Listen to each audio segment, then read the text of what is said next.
If you're a creator who thinks the world could use a little more kindness and you'd like to do something about it, then we should hang out.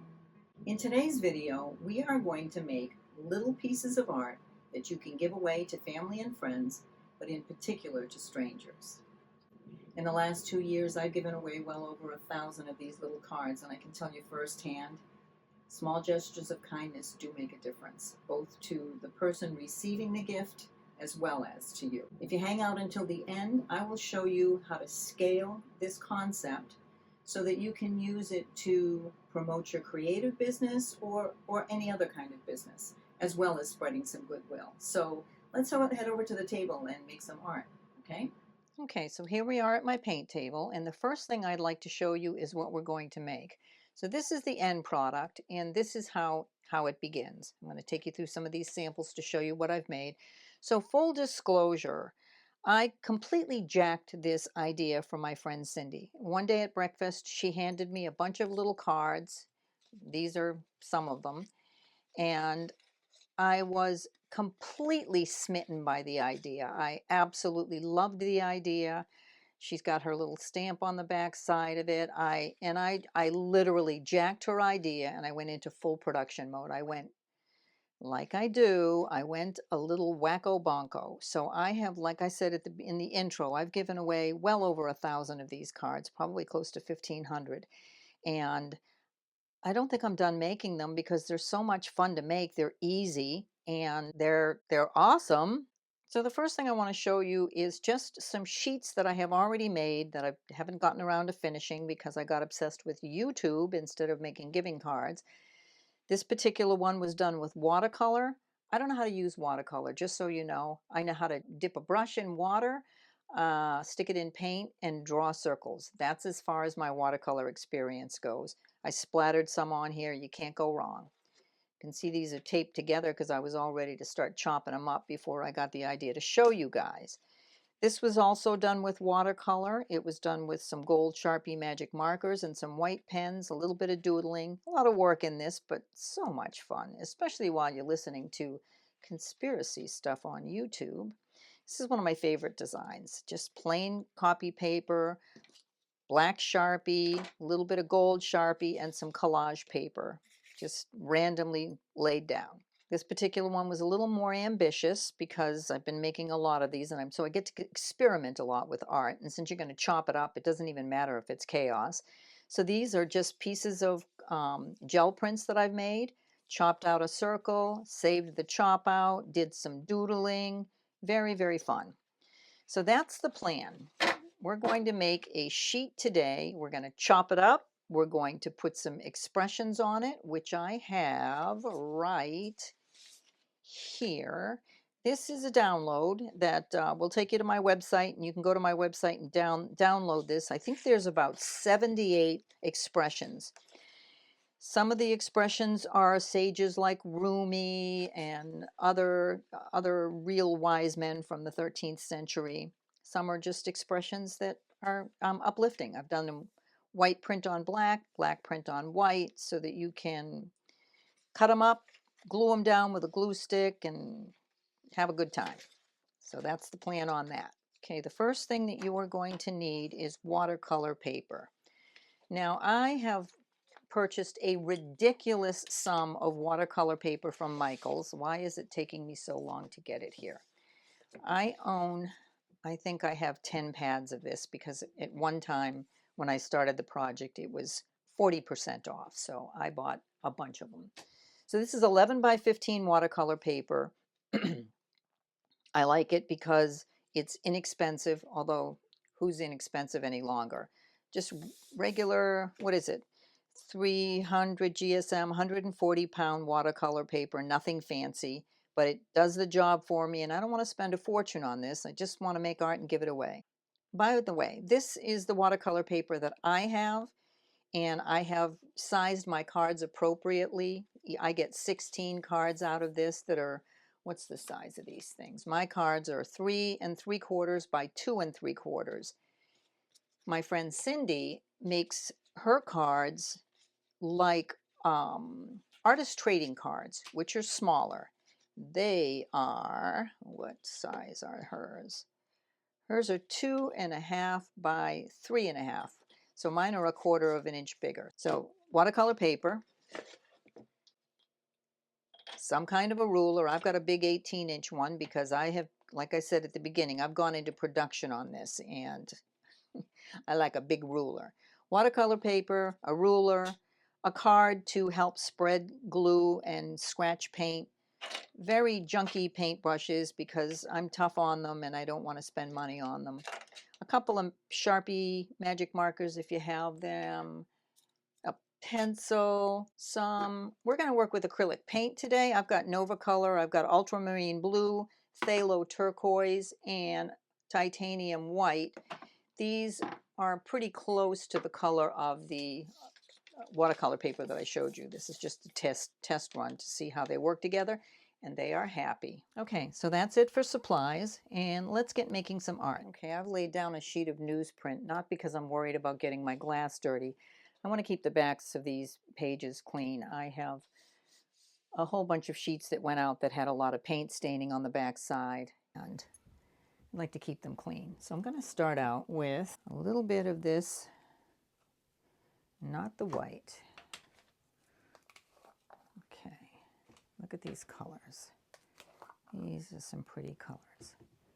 I'm going to start out with a little bit of this teal on my sheet. I don't know if you can see that off camera. Maybe you can.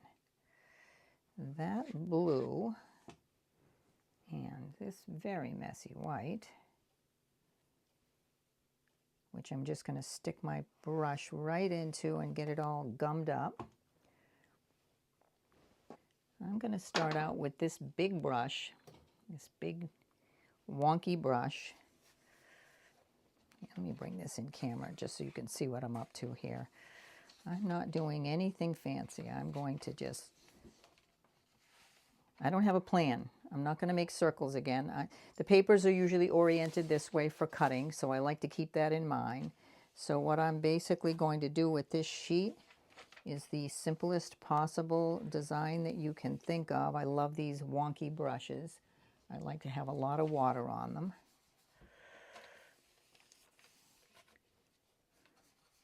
And get some of this dark blue in there. Like a little bit more water. And that is literally all I'm going to do with that sheet. So I'm going to put it aside. You can see it's already starting to curl. Did I keep it clean on the back? No, I did not. Haven't figured that out yet. But I'm going to put this aside and grab another sheet and play with some more designs. I'm going to just play around with circles. You can see that this is not technique, guys. This doesn't have anything to do with technique. This is filling up a sheet. Probably double dipping is not the best idea. Filling up a sheet with designs.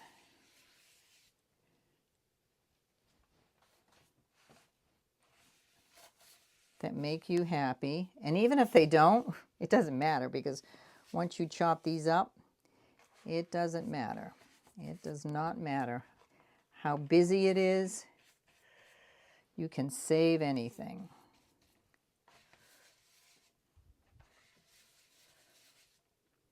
Let's see, give me a little bit of that and a little bit of that.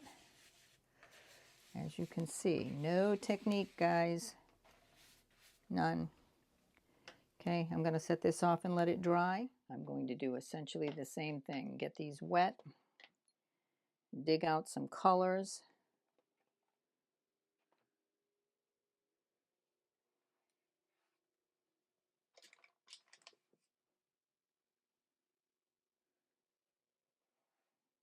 I don't know if you've ever seen any of my other videos, but I am a fan of neutrals. I ran a business for over 20 years where I did painted pottery, and it was mostly done in black and white. I have had to learn to use color, and I can tell you that it's a little bit scary.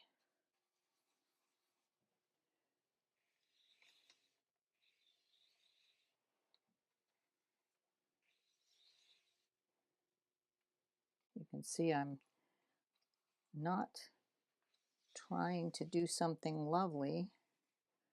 I'm trying to do something big and different.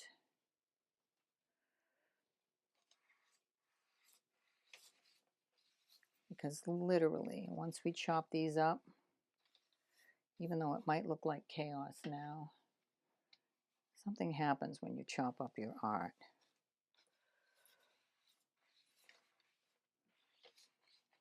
Okay.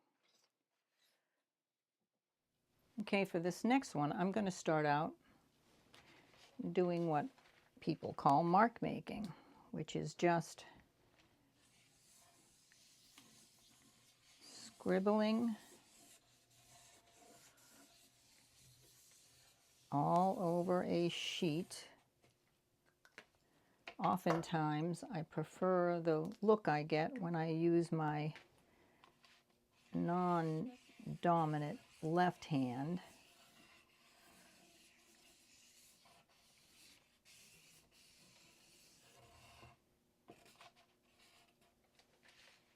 Okay, not pretty, but it doesn't matter. I like to go a little bit pure on this pink. Oh, look at that.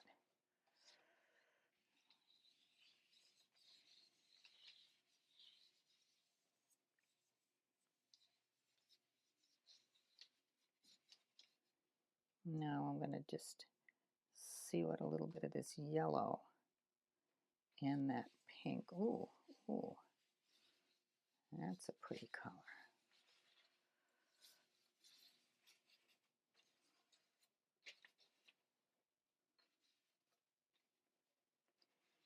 So we're gonna stop. This is the last sheet I'm gonna make because I want to show you the part that does take a little bit of time, which is scoring, putting the guidelines on the back, cutting it up, and starting to embellish it. The next thing I want to do before I show you how to put the cut lines on the back is I want to talk about these these creations. So I want you to know that I deliberately did not put a lot of effort into these designs because I'm trying to make a point. The point is it's really hard to do this wrong. Once these are cut up, they are completely transformed. Wait till you see it. It's pretty awesome. So even though these are not lovely and my sense of color is not highly developed, these will be awesome when we're done. Okay, so just to make a point, these do not need to be lovely.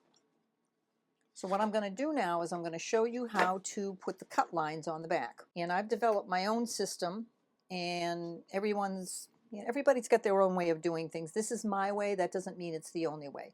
Let me just make a point before I go too far, though. I'm using 11 by 15-inch watercolor paper. And I have chosen to make my cards, to do a 16-count card on this with no regard for convention. I don't care about convention. I know that artist cards, artist trading cards is the size that Cindy does, which is 2.5 by 3.5. Mine are 2 3/4 by 3 3/4. Yours can be any size you want because not only do I make these little cards, but I also make these little cards, which are almost exactly twice the size of a trading card, a giving card. So this is not over. Once you make these, there's more, and I'll show you what I do if you're interested. But the point that I'm trying to make is whatever size watercolor paper you have, decide whether you're going to go with a trading card convention 2.5 by 3.5, or you're just going to do whatever the heck you want, which I highly recommend because that's my MO. I do what I want. I don't pay attention to convention because it's so much work.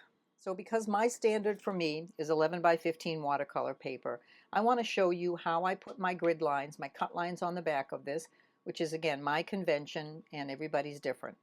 One of the ways that you can do it is measure, put your scale down and measure 2 3/4 all the way across until you get to 11. You can do that. But I want to show you, pardon me, I want to show you a trick that I learned in design school that I find useful when I've got an odd size and I don't want to do the math. So we're going to take a ruler and we're going to line the 1-inch mark on the left-hand side of the paper and the 12-inch mark on the right-hand side of the paper, however it fits. So I'm going to align that there. I'm going to bring my 12-inch, trying to keep my head out of camera, put my 12-inch there, move my 1-inch down until it aligns nice and neatly there. Okay, we're going to do 3, 6, 9, 12 to get 4 shapes, 4 lines. 3, 6, 9, and 12. I'm going to do this twice so I have a place to line my ruler up and get a clean straight line. 1 inch here, 12 inch there. We're going to go 3, 6, 9, and there's the 12. And then I got to tell you, I've got some vision limitations. Can you see my head? Is there any way for me to do this without you guys seeing my head? I can't tell you how many videos I had to bail on because my fluffy green locks, gray locks were in the way. Okay, so I'm just lining these little tiny dots up that I made so that I can get a relatively straight line. They are, and they are. Now that's just a trick. So if you've got an odd size paper or you want to make an odd size card, that's a way for you to get those lines the way you want. I'm going to do the rest of this just by putting dots next to the actual measurements. So mine are going to be 3 3/4. I've actually made little dots on my ruler because I have made a million mistakes. Okay, that's going to be my line. So this is an advanced tool, guys. This is a baby T-square. I was a kitchen designer and an interior designer in another life. If you just hook that around your page, on the edge of your page, you get a straight line without having to do a lot of extra work. So if you have one of these laying around, they're like $6 on Amazon. I find them very useful. Okay, that's kind of cheating, but since I know you guys probably don't have this, but that's how that works. So there's our 16 cards. So one of the things that I like to do on the back of my cards is to number them and to sign and put my identifying information on it. I've got this whole routine that I go through, but the point that I want to make right now is put numbers on the back of your pieces because these are original pieces of art. They're small and they're not fancy made, but you have put the effort into making an original piece of art and people need to know that. So I'm going to stop talking. I'm going to number the back of this sheet so I can fast forward through it and I'll show you where I'm going with this. Okay, here I go. I'm going to do 1 of 16 and all the way down. Try to keep my head.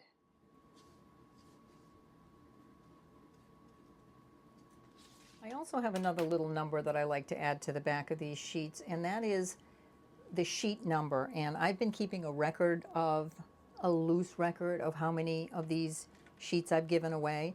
And I just like the information being on the back of the card so that someone, when they get this, they recognize that somebody put some effort into this.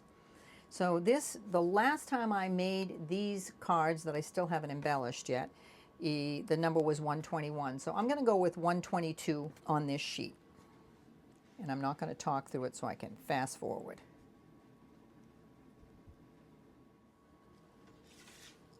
Okay, they're numbered. Each piece of art, 1 of 16 all the way to 16. The number of sheet, they don't know what it means, but I know what it means and I find it useful. I like to sign my first name and I actually hand stamp my last name. You can do what you want. You can print labels and stick them on the back if you want to.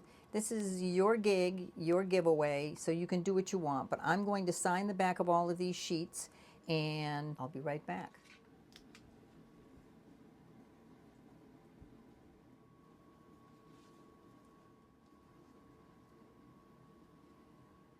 The reason I do this now is probably obvious, but I'll point it out.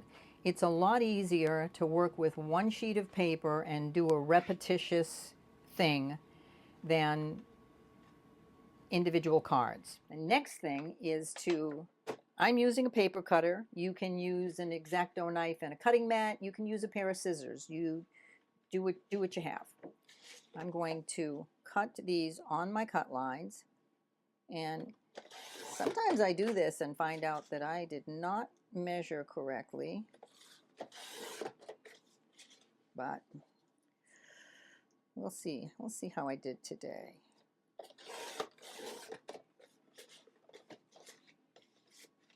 Okay. Let's see. I have to get my head under there because I cannot see that line.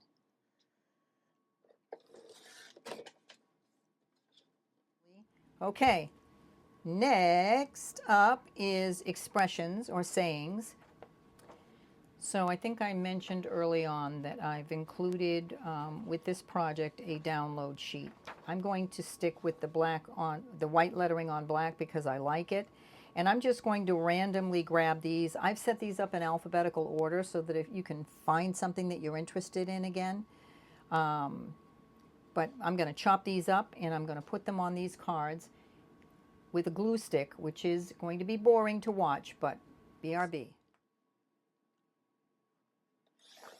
So what I do with these is I cut out the main expressions first, and then I chop them up to fit on the card. You go there. Let's start with these, just so I can take some of this stuff off camera and it won't be so hard to watch. So I've learned the hard way that this washable school glue does not have a long life. So I went out and bought something that I've seen other artists use that looks like it's a little bit more durable. So this is the glue I'm going to use. You use what you have. Okay. I'm just going to grab a random expression. This one is a Rumi expression, and it says, "Only from the heart can you touch the sky."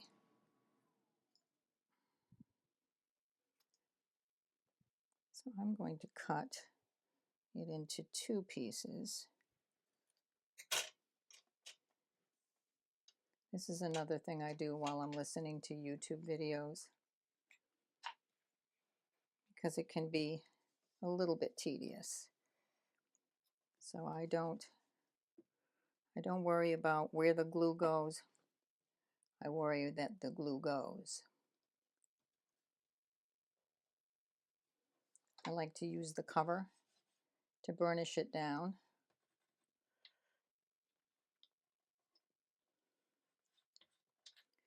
And then I set them off to the side to dry. Look at this cute little card we just made. Only from the heart can you touch the sky. That is probably a true story. So I'm going to make a few more in silence.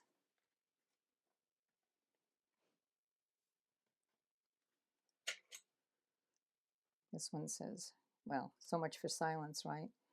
Practice random acts of kindness. And that actually fits on there, so I'm going to go with it. I want to make sure I've got these the right side up.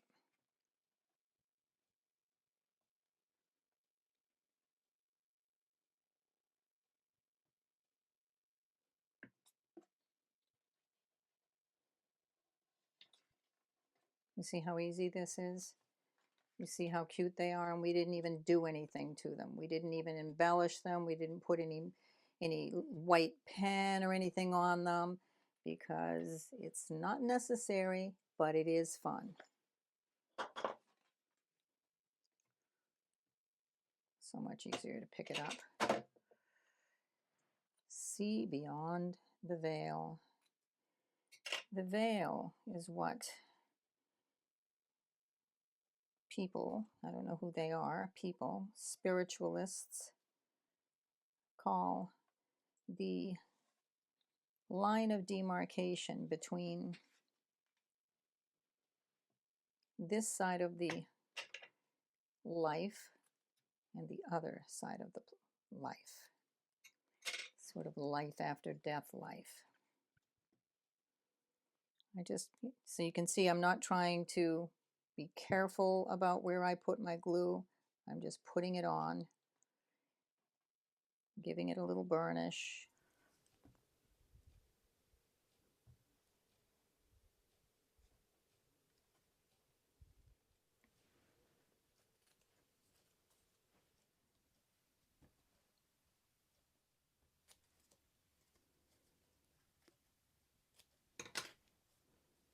So here we have 16 lovely little cards that you can give away that have your signature and numbered on the back. And I can tell you from experience, these are going to be very well received. So one of the things I said at the beginning of this process is that I was going to teach you a little bit about production mode. And for someone who is captivated by this idea and you want to make a whole bunch of these and give them away, or you want to make business cards for someone that you know using this process, there are some organizational things that I developed that I'm going to share with you now because they're very useful. So one of the things that I learned when I was working on 10 sheets of these while listening to YouTube videos is that if these don't dry, they stick together and it wrecks your work. So I bought these Luan panel things, which I have put in the description because I find them that useful. They're not cheap. They're like $3 or $4 a piece, but I've gotten so much use out of them, I want to share them with you. So what I do, these are actually my work surface when I'm in production, but what I do with my cards while I'm working on them is I actually work on these boards so that I've got a way to organize these cards once I'm finished with them. And I can pile them up somewhere, on usually my kitchen island countertop, and get them out of my way so that I can sit on my couch and drink tea and watch videos. These are useful. They're just a little bit bigger than the watercolor paper that I like to use. And now I've got a way for them to dry. I've been saving these bottle caps from my coconut water from Trader Joe's forever, trying to figure out how I can stack these things without things sticking to them. These are perfect. I stack another board on top of it, and I can get I've got 8 of these, so I make the pile pretty high. Another thing I want to show you that I have found very useful, especially when I've got something like this, and I'm trying to figure out, what have I made? I just took a piece of cardstock and I cut out the dimensions of the cards. So look at what you can do. So if you're trying to figure out if you're on the right track, if you're really trying to get sophisticated with this, which I did, look at this little piece of art. How stinking cute is that? This, you can see the other side. This is a very useful tool for production. It gives you a sense of where you're going. Look at how cute these things are, guys. They're so stinking cute. I actually can't wait to chop this one up and make it into something. So make a couple of these for yourself so that you've got a way to decide whether or not you need more on your piece. So one of the things that Cindy has done for several different companies is she has made business cards. There is no money in making business cards. However, they are fun to make. They have your name on them. Even if you're making business cards from someone, it's an original piece of art and you need to sign it. Sign it and number it. You can put their information there. Their information can be on the front. So, what else do I want to tell you? I guess I want to tell you, I want to show you one more thing that I found myself doing while I was cutting up my expressions. Move that out of the way. One of the things that I did when I was cutting up my expressions to show you was I cut off these tails. Don't do it. Leave them on. I'll tell you why. get rid of these because you're going to need them when you want something to hold on to slice these tiny little expressions and slide them through this paper cutter. So you're going to need, when you get down to this bottom one, you're going to be really happy that you've got that little handle to cut those off. So I would leave those on. Cut this way, cut that way, leave your little tails on so that you've got something to hold on to. When I first put my art out, it was in my local restaurant, and I had this little cup, Random Acts of Kindness, and I taped this little sign to it, Free Art, Take Two, one to keep, one to give, with my little cute stamp on it. And I would just stand these pieces of art up in there and get the biggest kick. This was the restaurant where I used to work. Get the biggest kick out of watching people go through them and pick out the expressions that were the most meaningful to them. Because sometimes you can say something to someone that they absolutely need to hear at the time. I gave a bunch of these cards to my neighbor. She's in her mid-80s. And she wrote me a full-page letter in cursive telling me how meaningful the cards were to her and why they were meaningful. And I was really touched by it. It was very awesome to realize that this simple gesture, this simple act of kindness, to walk up to somebody that you don't know and say, all I ever say when I'm in the grocery store, I pull it out of my wallet and I say, this is for you. And I hand it to them. And sometimes they think it's going to be something to do with religion and they get that funny look on their face. But when they read the message and they realize that I'm not trying to recruit them, I just want to give them a piece of art, they get pretty excited about it. So, Random Acts of Kindness, share your goodwill, share your creativity.